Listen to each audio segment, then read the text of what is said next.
Hola hermanos, les saludo en el amor del Señor. Hoy día vamos a seguir con la lección de la escuela dominical que se titula El pueblo continúa quejándose. Es el estudio número 23 que corresponde al libro de Números y el contexto se encuentra en el libro de Números 19.1 hasta el 21.35. Es lo que vamos a abarcar en cuanto al libro de Números. Eh, Eso sí, la enseñanza devocional se encuentra desde el capítulo 20 hasta hasta el capítulo 21, del versículo 24. Pero vamos a abarcar un poco en el contexto antes de poder entrar, ¿no es cierto? Ya finalizando ya la historia de los protagonistas, ¿no es cierto? De, de Números, de Éxodo también, que es Moisés, Aarón, ¿no es cierto? Que eh, encaminaron, ¿no es cierto? Enseñaron también al pueblo de Israel. Fueron instrumentos en las manos de Dios para enseñar al pueblo de Israel. Esta historia es bastante interesante por todo lo que abarca, todo lo que podemos aprender en cuanto al contexto de devocional. No solamente por un tema histórico, sino que también sirve para nuestras vidas. Podemos entender cómo funciona, ¿no es cierto?, nuestra relación con Dios, cómo es también Dios, su naturaleza, su soberanía también, cómo es con nosotros, cómo se comporta con nosotros, su bondad, su misericordia, y cómo también es justo. Vamos a partir leyendo números del 19, viendo el contexto de números de 19 del 1 al 22, porque no vamos a leer el texto porque es mucho, sino que solamente vamos a ir viendo grandes rasgos porque son casi temas históricos. Cuando entremos al devocional sí vamos a ir deteniéndonos versículo por versículo, pero para entrar al contexto vamos a ir viendo de acuerdo a lo que menciona el estudio. ¿Cierto? En números 19, por ejemplo, del versículo 1 al 22, ¿de qué nos habla? Nos habla de el agua, por ejemplo, para la impureza. Dice que los primeros 10 versículos se refieren al rito de la vaca roja, la cual tenía que ser sin mancha y sin ningún defecto físico. Además tenía que ser una vaca sobre la cual nunca se hubiera puesto yugo, que es decir, que no hubiera sido utilizada en trabajos profanos. La vaca tenía que ser degollada fuera del campamento por una persona del pueblo. Con parte de la sangre de la vaca, Eleazar, el sacerdote, rociaba 7 veces hacia la parte frontal del tabernáculo de reunión. Luego toda la vaca, incluyendo la sangre, era quemada completamente. Mientras la vaca se quemaba, el sacerdote echaba al fuego madera de cedro, hisopo y lana carmesí. Las cenizas producidas eran recogidas y guardadas en un lugar limpio. Con ellas se preparaba el agua para la purificación de la impureza. Los versículos que abarcan del 11 hasta el 22 lo que hacen es tratar con respecto al ritual de purificación, que por haber entrado en contacto obviamente con un cuerpo que era muerto, que eso ya lo mencionamos, ¿no es cierto?, en otras ocasiones, en otros estudios. ¿En qué caso había que, ¿no es cierto?, entrar a este ritual de purificación? En caso de haber tenido contacto con un cadáver, con un hueso humano o con una tumba. ¿Ya? El contacto con un muerto provocaba la impureza de 7 días. Y el día que correspondía para hacer eh, la purificación correspondía al día tercero y al día séptimo.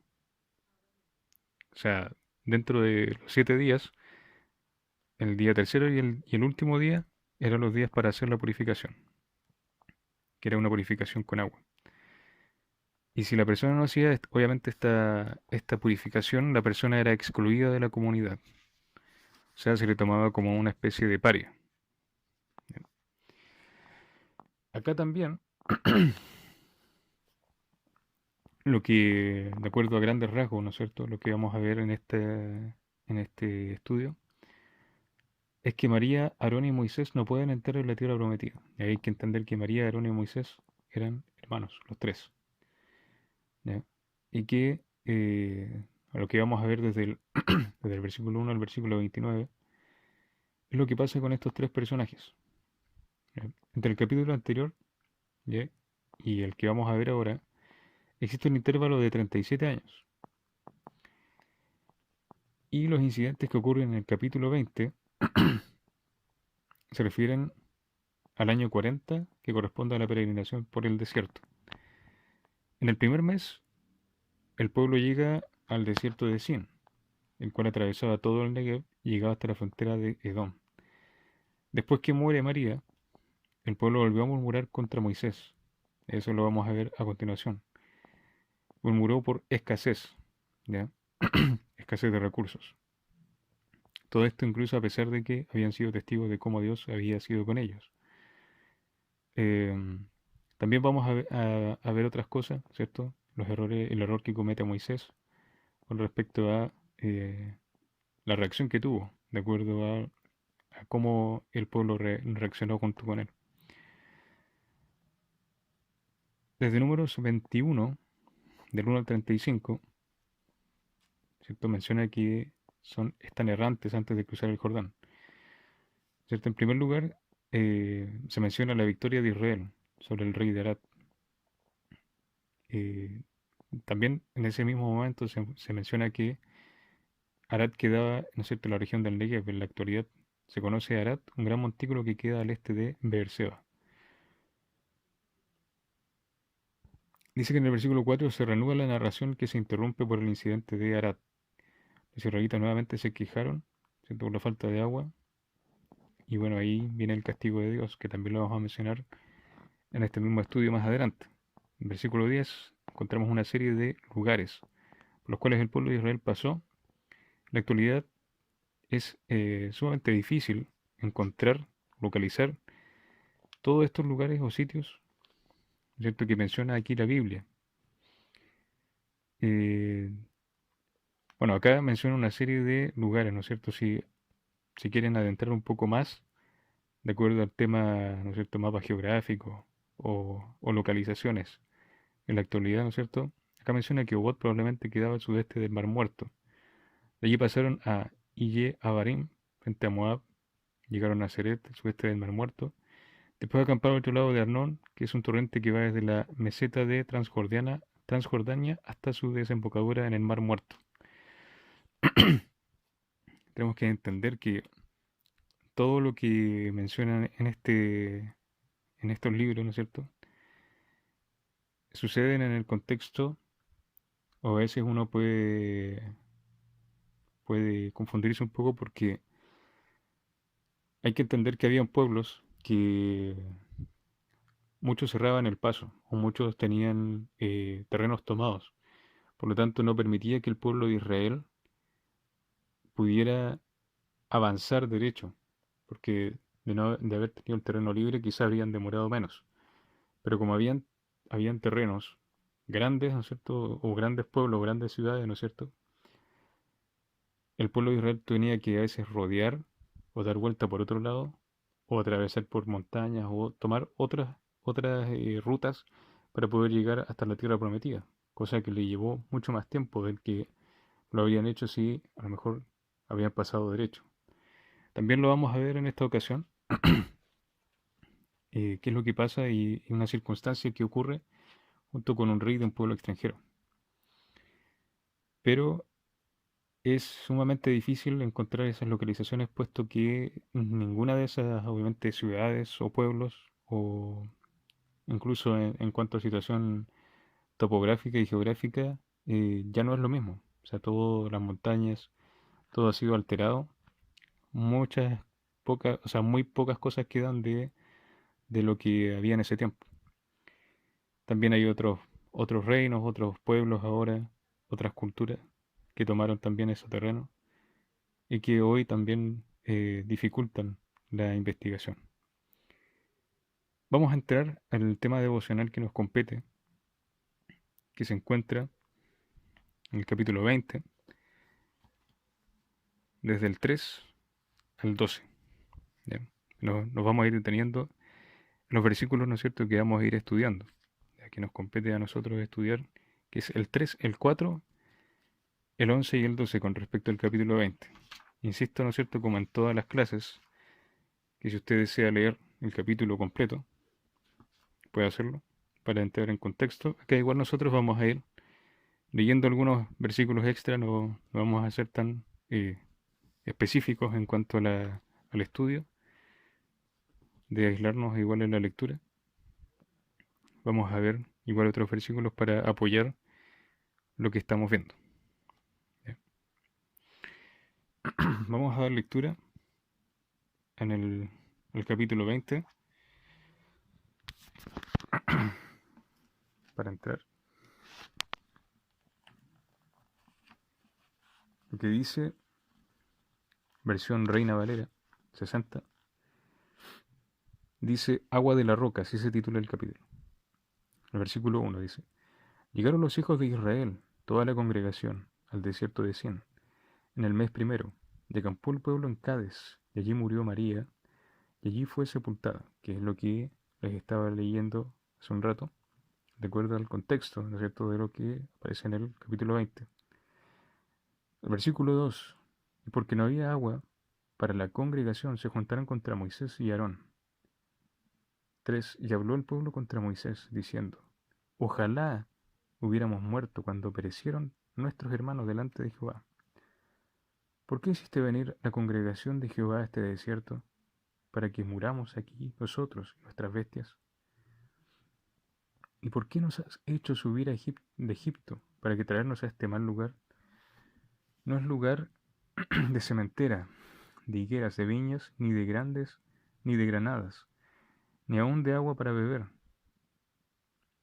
Y se fueron Moisés y Aarón de delante de la congregación a la puerta del tabernáculo de reunión, y se postraron sobre sus rostros, y la gloria de Jehová apareció sobre ellos, y habló Jehová a Moisés diciendo: Ponga atención, mucha atención en lo que dice en el versículo 6, y deténgase en esto, y manténgalo durante todo el estudio. Si puede, márquelo ahí con algún papelito, o hágale un puntito al costado, pero fíjese la acción de Moisés, y es una acción que siempre hacía Moisés a la hora de tener problemas con el pueblo.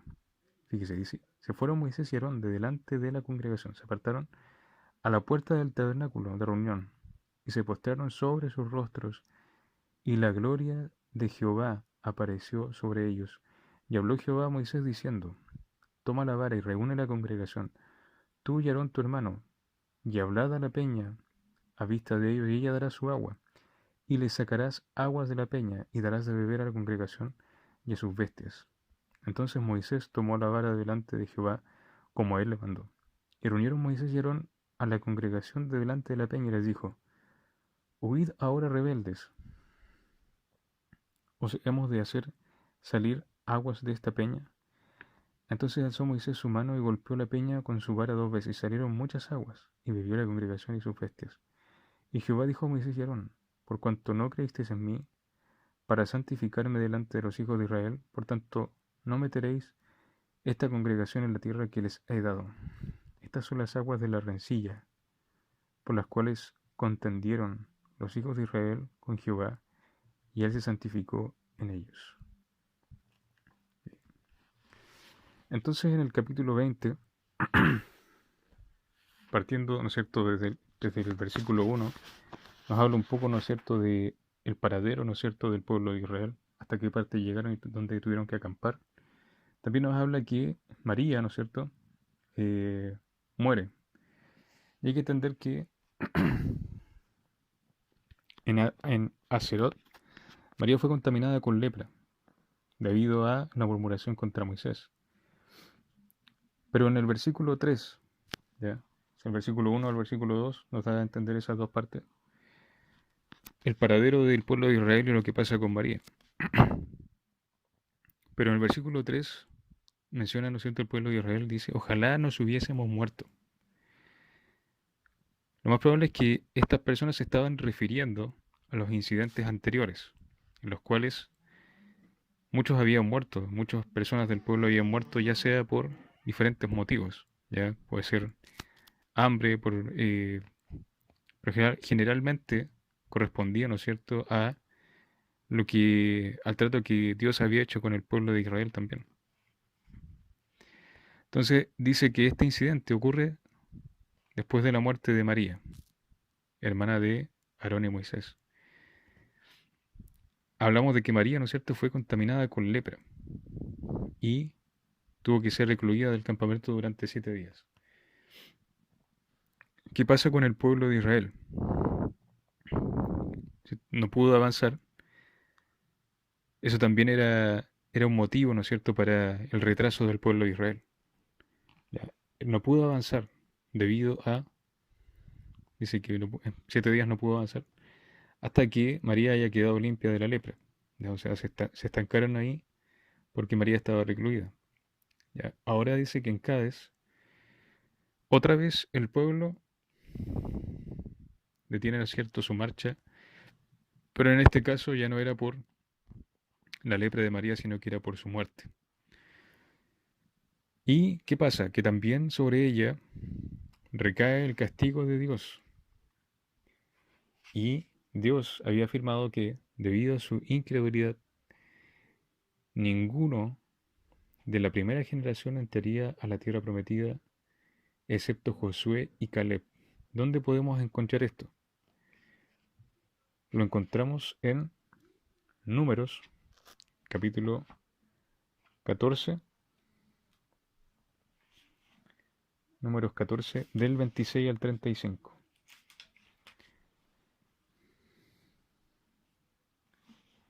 Y dice: Y Jehová habló a Moisés y Aarón diciendo: ¿Hasta cuándo oiré esta depravada multitud que murmura contra mí? Las querellas de los hijos de Israel que de mí se quejan, diles: Vivo yo, dice Jehová, que según habéis hablado a mis oídos, así haré yo con vosotros. En este desierto caerán vuestros cuerpos, todo el número de los que fueron contados entre vosotros, de 20 años arriba, los cuales han murmurado contra mí. Vosotros, a la verdad, no entraréis en la tierra por la cual alcé mi mano y juré que os haría habitar en ella, exceptuando a Caleb, hijo de Jefoné, y a Josué, hijo de Nun. Pero vuestros niños, en los cuales dijisteis que serían por presa, yo los introduciré, y ellos conocerán la tierra que vosotros despreciasteis. En cuanto a vosotros, vuestros cuerpos caerán en este desierto, y vuestros hijos andarán pastoreando en el desierto 40 años, y ellos llevarán vuestras rebeldías hasta que vuestros cuerpos sean consumidos en el desierto. Conforme al número de los días, de los 40 días en que reconocisteis la tierra, llevaréis vuestras iniquidades 40 años, un año por cada día, y conoceréis mi castigo. Yo Jehová he hablado, así haré a toda esta multitud perversa que se ha juntado contra mí. En este desierto serán consumidos, y ahí morirán. Entonces, ya tenía claro al menos Moisés y Aarón de qué pasaría con esta generación, que por lo visto lo único que hacía, ¿no es cierto?, era levantarse una y otra vez contra Jehová, a pesar de la buena disposición que tenía Jehová para con su pueblo. En el versículo 4 vemos que dice que es sorprendente encontrar cuántas veces durante la marcha por el desierto el pueblo israelita se queja contra Moisés. Una y otra vez, ¿no es cierto? Se levantan contra Moisés y le culpan, ¿no es cierto?, de la falta de recursos. Y es complejo entender, y a veces uno puede hacer un poco una apuntar con el dedo, ¿no es cierto?, al pueblo de Israel y entender, ¿no es cierto?, y decir, bueno, a cada rato, ¿no es cierto?, se levantan contra Dios y parece que se les olvida a cada tanto, ¿no es cierto?, que lo que hace Dios por ellos. Bueno, si uno se detiene y piensa, ¿no es cierto?, cómo, o si usted recuerda, o muchas veces en muchas circunstancias, cómo actuamos a la primera de problemas, o la primera situación en la que nos encontramos, ¿no es cierto?, en apuros, ¿cómo es nuestra actitud frente a eso? Alguna vez a lo mejor podemos haber confiado en Dios de inmediato y habernos arrodillado de inmediato, como hacía Moisés, ¿no es cierto? Pero Hay otras veces en las que miramos para otra parte y buscamos otra solución en desesperación. O muchas veces también no acudimos a Dios de inmediato, sino que vamos a otras cosas y nos desesperamos. Bueno, es una actitud parecida a la que tenía el pueblo de Israel. Todas las veces que Dios le ayudó, todas las veces que Dios los sacó de apuros, de que los proveyó, ¿no es cierto? Esta oportunidad, ¿no es cierto?, era la falta de agua, que no era la primera vez tampoco que pasaban por escasez de agua. Habían otras circunstancias también en las que habían pasado, y Dios proveyó agua. En vez de poder decirle a Moisés, bueno, eh, ora a tu Dios o oremos a Dios o hablemos con Él, lleguemos a un acuerdo, a un trato para hacer que Él nos provea de agua.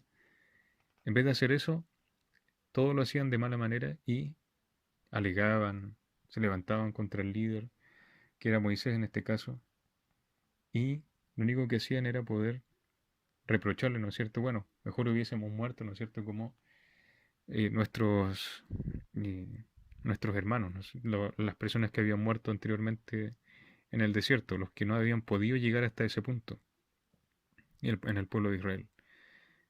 Entonces, este pueblo, por así decirlo, muchas veces se asemeja a nosotros. Quizá nosotros no reprochamos directamente contra Dios, pero sí a veces, sí muchas veces nuestra desconfianza es lo que buscamos en vez de buscar a Dios. Las soluciones que buscamos en vez de buscar a Dios se asemeja un poco a lo que hacía el pueblo de Israel. Conociendo nosotros también en nuestra vida de que muchas veces Dios nos ha sacado de muchas cosas, sin contar las bendiciones diarias y el hecho de que nos permite vivir y poder respirar cada día. Por lo tanto, en muchas circunstancias nos parecemos un poco a este pueblo. Por lo tanto, ¿qué pasa con el pueblo de Israel? Ante el hacer, lo primero que se les ocurrió fue pensar en la muerte, pensar en esa solución, en vez de recordar, ¿no es cierto?, las otras ocasiones en que Dios hizo aparecer agua prácticamente de la nada. En el versículo 11, ¿qué es lo que encontramos? ¿Qué hace Moisés? Levanta su mano y golpea la roca con su vara 2 veces. Bueno, ¿qué pasa en esta situación? Nosotros vemos, ¿no es cierto?, que eh, en el versículo 6 del capítulo 20, ese versículo que les dije que se detuvieran a poder, que lo mantuvieran ahí, ¿no es cierto?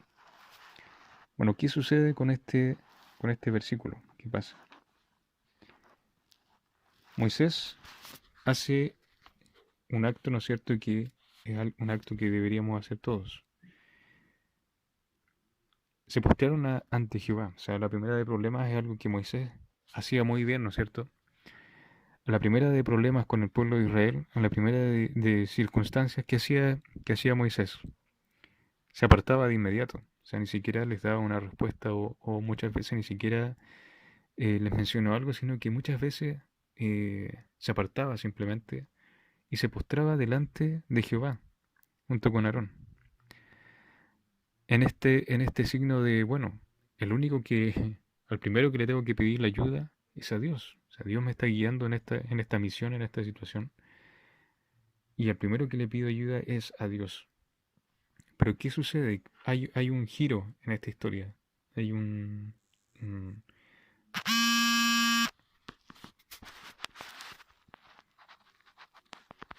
hay una situación en este contexto.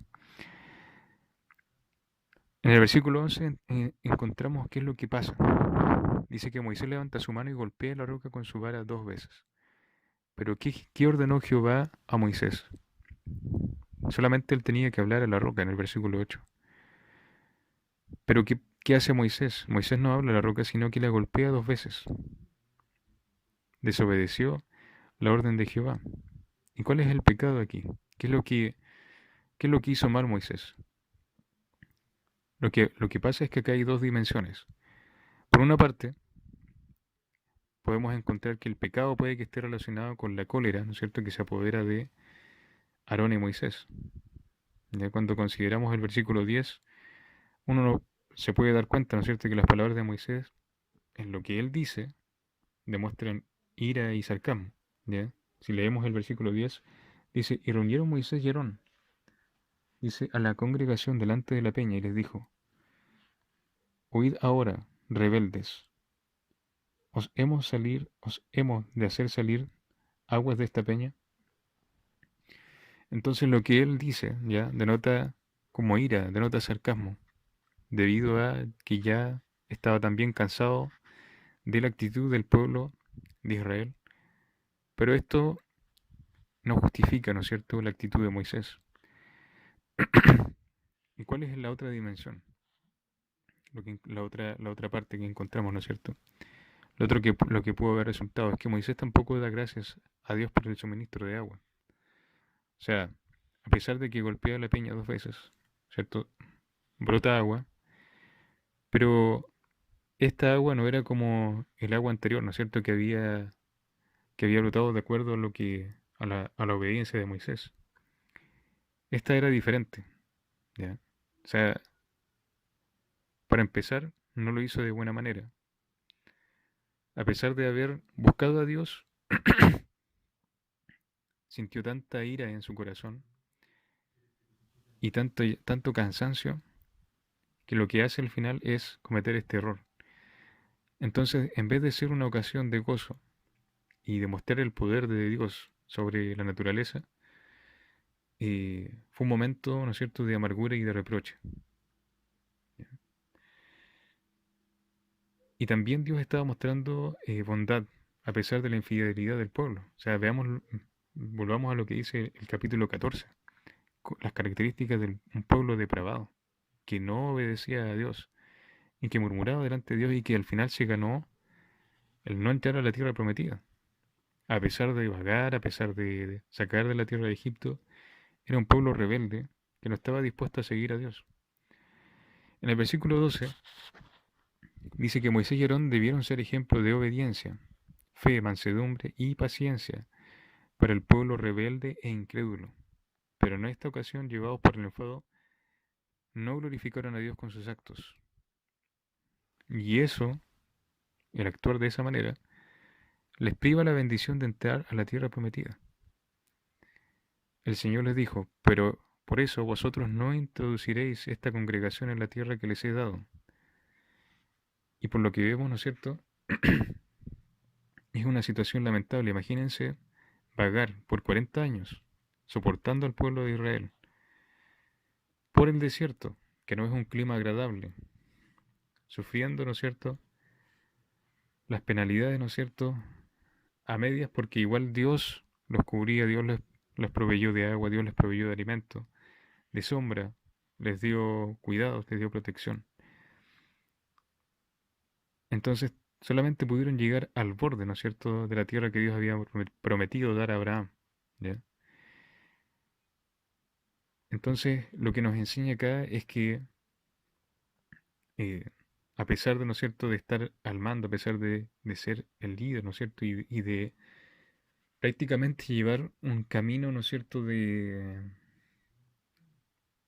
no quiero decir perfección, pero un camino de liderazgo, de hacer las cosas bien, de obedecer a Dios, de agradecer a Dios, de tener paciencia, de tener todas las cosas que, ¿no es cierto?, nombramos al principio, de ser ejemplo de obediencia, de fe, de mansedumbre, de paciencia, ya de humildad. Pero ¿qué pasa en esta ocasión? O sea, de un momento a otro, Moisés, en en una cólera, ¿no es cierto?, en una ira, ya cansado quizá por el pueblo de Israel, pierde, ¿no es cierto?, la tierra prometida, pierde el entrar en ese lugar. O sea, Moisés cayó, Moisés falló, Moisés y Aarón fallaron. ¿Ya? Entonces, ¿qué nos quiere decir esto? Las personas que están al mando, las personas que están, ¿cierto?, diáconos, pastores, los que están a cargo de los ministerios, no están libres, ¿no es cierto?, de, de caer, no están libres de pecado, son humanos, así como lo era Moisés, como lo era Aarón. están expuestos también, al igual que cada persona, ¿no es cierto?, que sigue el camino cristiano.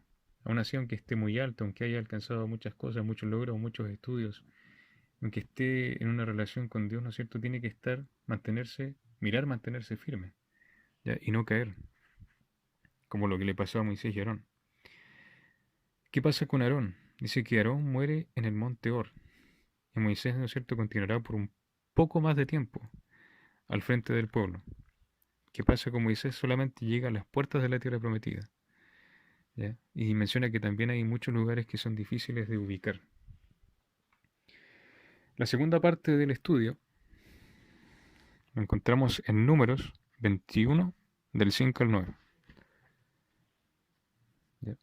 Y leemos acá, dice, la serpiente de bronce. Después partieron del monte de Hor, camino del Mar Rojo, para rodear la tierra de Edom, y se desanimó el pueblo por el camino. Otra vez. Versículo 5. Y habló el pueblo contra Dios, contra Moisés. ¿Por qué nos hiciste subir de Egipto para que muramos en este desierto? Pues no hay pan ni agua, y nuestra alma tiene fastidio de este pan tan liviano. Y Jehová envió al pueblo serpientes ardientes, que mordían al pueblo, y murió mucho pueblo de Israel. Entonces el pueblo vino a Moisés y dijo, hemos pecado por haber hablado contra Jehová y contra ti. Ruega a Jehová que quite de nosotros estas serpientes. Y Moisés oró por el pueblo. Y Jehová dijo a Moisés, hazte una serpiente ardiente, y ponla sobre una asta, y cualquiera que fuere mordido, y mirare a ella, vivirá. Y Moisés hizo una serpiente de bronce, la puso sobre un asta, y cuando alguna serpiente mordió a alguno, miraba a la serpiente de bronce y vivía.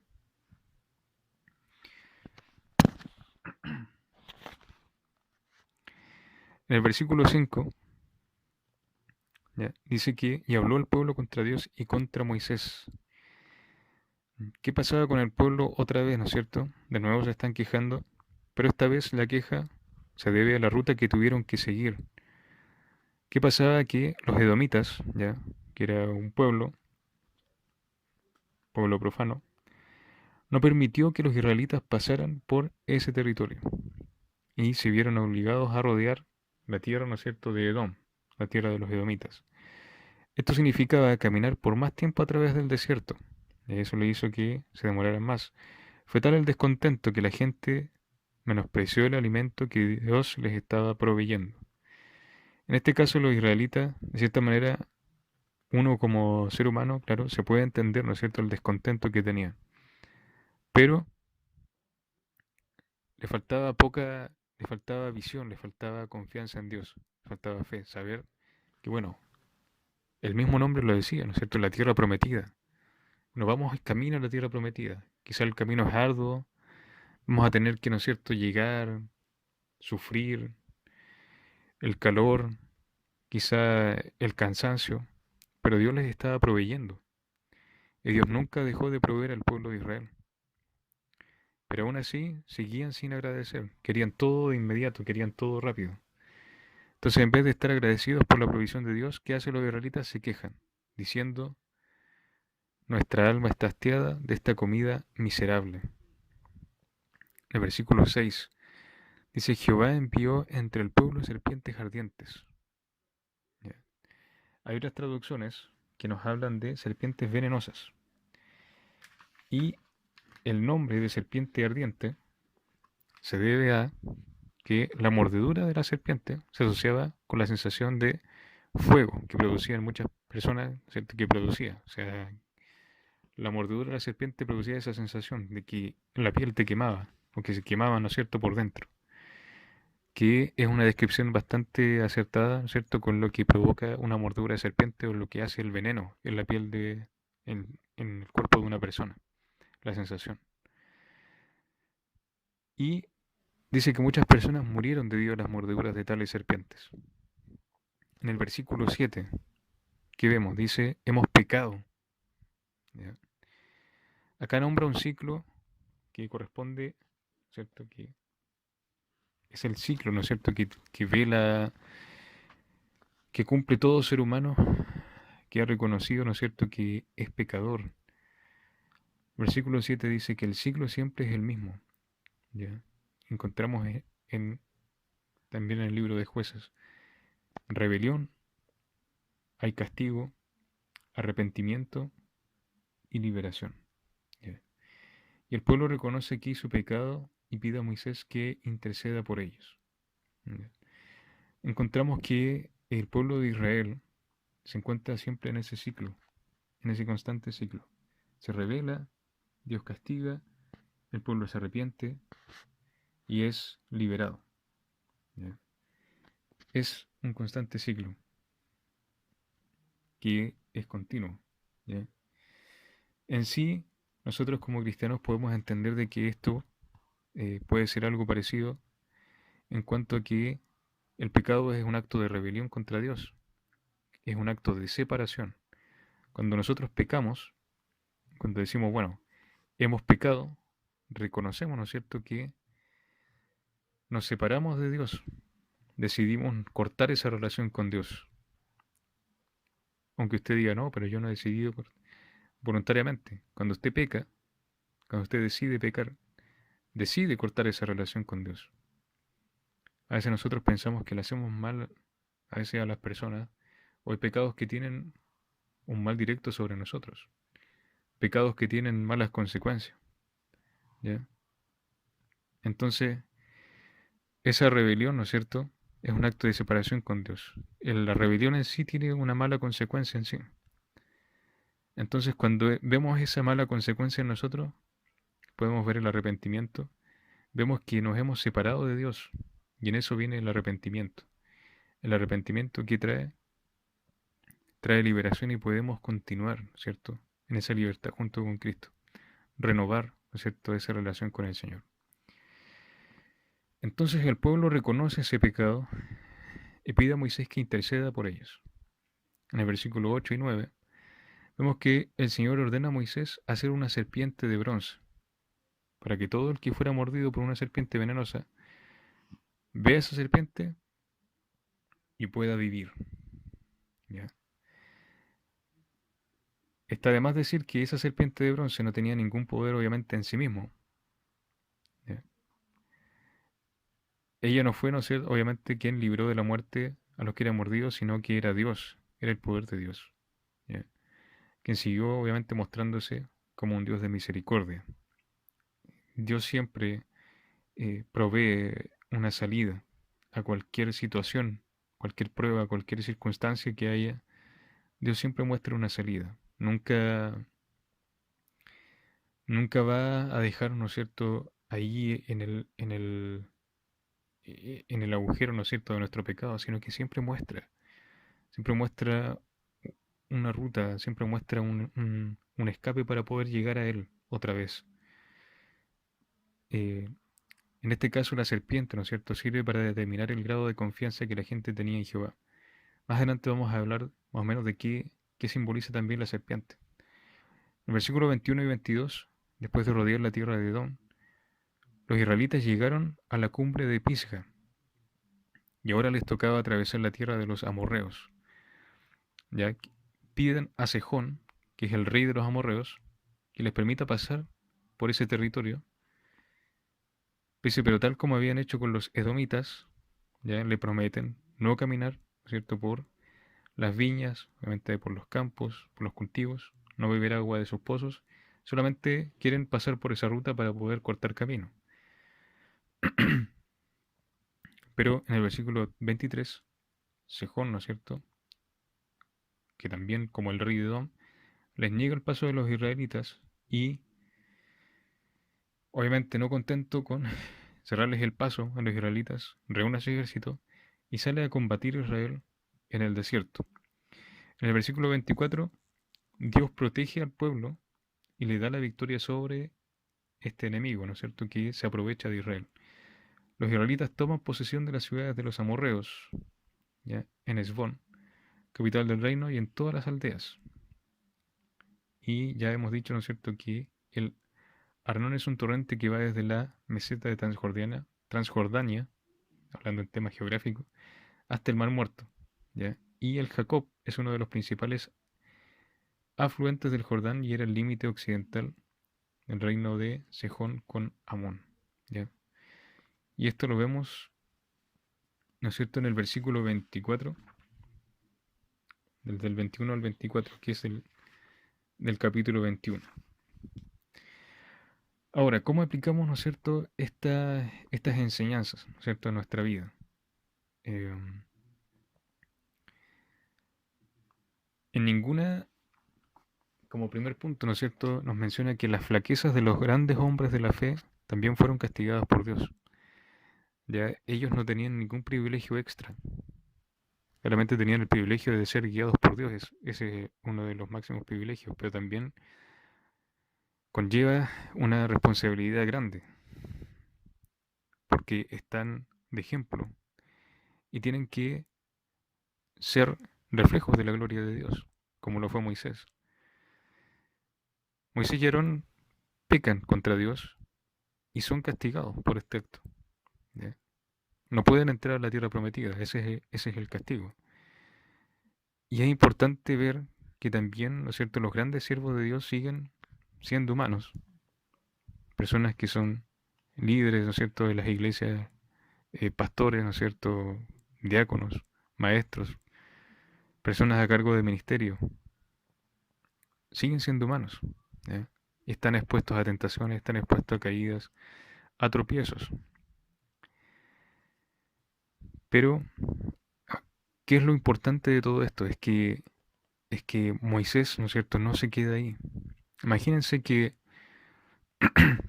lo que le dice Dios a Moisés en el versículo 14, en el capítulo 14, de que ninguno de los que están ahí va a pasar por la tierra prometida. Pero Moisés no se queda ahí. O sea, Moisés siguió, a pesar de todo lo que pasó, siguió perseverando. Los grandes personajes de la Biblia, ya sea David, Abraham, Isaac, eh, los patriarcas, ¿no es cierto?, Moisés, Noé, ¿no es cierto?, también tuvieron sus caídas, tuvieron sus circunstancias donde se vieron, ¿no es cierto?, apesadumbrados, que vieron, ¿no es cierto?, el panorama oscuro, pero siguieron, no se quedaron ahí. Y no siguieron porque ellos tenían la voluntad para hacerlo, sino que porque ponían realmente su confianza en los planes del Señor, que también fue lo que hizo Moisés. Bueno, yo no voy a llegar a lo mejor a la tierra prometida, pero voy a ser partícipe en este proceso, en este camino para alcanzar y ser parte de la voluntad del Señor. Y es a lo mejor también lo que nos puede tocar a cada uno. Quizá no vamos a hacer a lo mejor, o no vamos a alcanzar, ¿no es cierto?, grandes objetivos, pero vamos a ser gente que vamos a encaminar, ¿no es cierto?, la obra del Señor. Y gloria a Dios por eso, porque el Señor nos toma en cuenta, ¿no es cierto?, en su obra, nos toma en cuenta ser parte de.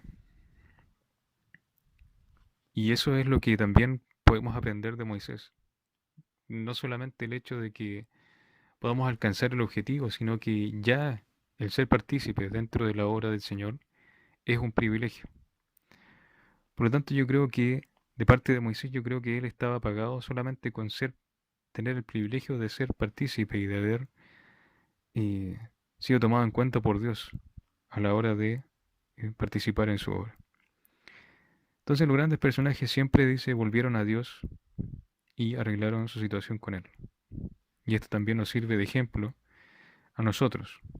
Ya, no importa qué tan lejos hemos llegado en el caminar cristiano, siempre vamos a estar expuestos y es una batalla que es constante, que es día a día, no es de un día eh, o años, ¿no es cierto? Todavía no alcanzamos, ¿no es cierto? Vamos en camino a... Y gloria al Señor porque un día estaremos con Él cuando hayamos alcanzado la meta y que eso sea también nuestra tierra prometida. Vamos para allá, vamos para esa meta gloriosa, para ese camino, para esa promesa maravillosa. Como segundo punto, como hijo de Dios debemos estar agradecidos con Él por proveer para nuestro sustento. Bueno, eso está de más, ¿no es cierto?, ya aprenderlo del pueblo de Israel, que es la ingratitud que tenían. ¿Ya? A veces nosotros también, de cierta manera, somos ingratos y esto no quiere decir solamente que murmuremos contra Dios. Muchas veces nosotros damos por hecho las provisiones que Dios nos entrega. Hay circunstancias en otras partes, en otros lugares, donde personas que eran, que estaban, ¿no es cierto?, en un caminar, ¿no es cierto?, junto con Cristo, y, por ejemplo, en el caso de Venezuela, en caso de otros países, que están pasando por hambre. Y quizá en algún momento se preguntaron, bueno, ¿qué habremos hecho mal que estamos pasando por esta situación? Por lo tanto, no quiero decir que Dios los esté, ¿cierto?, castigando, ¿no es cierto?, a sus hijos en Venezuela o en otros países por, ¿no es cierto?, ser malagradecidos, sino que a veces son situaciones que están en las manos de Dios, está dentro de la providencia divina. Pero que no el punto que quiero tocar es que no debemos, ¿no es cierto?, pasar por alto lo que Dios nos entrega día a día. El pan, el despertar en una cama, el despertar en una casa, junto con nuestras familias, ¿no es cierto? No debe ser algo que debamos pasar por alto, no debe ser algo que debamos dar por hecho. Debemos recordar que Dios es el que permite que cada persona en esta tierra, cada día, pueda abrir los ojos, despertar, y cada día es una nueva oportunidad para darle la gloria a Dios. Por lo tanto, debemos ser agradecidos en cada segundo, cada minuto que pasa, todo lo que hacemos, todo lo que hagamos, ¿no es cierto?, sea para gloria y honra del Señor. Ahora el punto que quería tocar, ¿no es cierto?, que encontramos en Números 21:4-9, que es la última parte, la última enseñanza con respecto a la serpiente. Dios ha provisto un plan para la salvación, y uno de los puntos más hermosos, ¿no es cierto?, que me gusta mucho también verlo, que se encuentra en Números, dice que la serpiente ardiente de bronce fue levantada en un asta para que todo el que fuera mordido por una serpiente la mirara y fuera salvo. Y qué hermoso ejemplo, ¿no es cierto?, que encontramos que más adelante, muchos años después, ¿cierto?, Dios permite que su Hijo fuera levantado en una cruz para que cualquier pecador acuda a Él y sea salvo de la condenación eterna. Podemos mirar a Jesucristo. Algún día, o sea, un día atrás, ¿no es cierto?, miramos a Jesús, ¿no es cierto?, así como el pueblo de Israel tuvo fe mirando, ¿no es cierto?, a la serpiente, nosotros también, ¿cierto?, contaminados por el pecado, por ese veneno, ¿no es cierto?, que había en nosotros, miramos la cruz de Cristo para poder librarnos, ¿no es cierto?, de ese veneno mortal, de esa enfermedad que había en nosotros, librarnos del pecado por medio de la sangre de Cristo. Así que hermanos, espero que esta lección les haya servido, que hayan podido aprender. A mí me ha servido, gracias al Señor por eso, y les envío un gran abrazo y espero que todos se encuentren muy bien. Saludos, hermanos.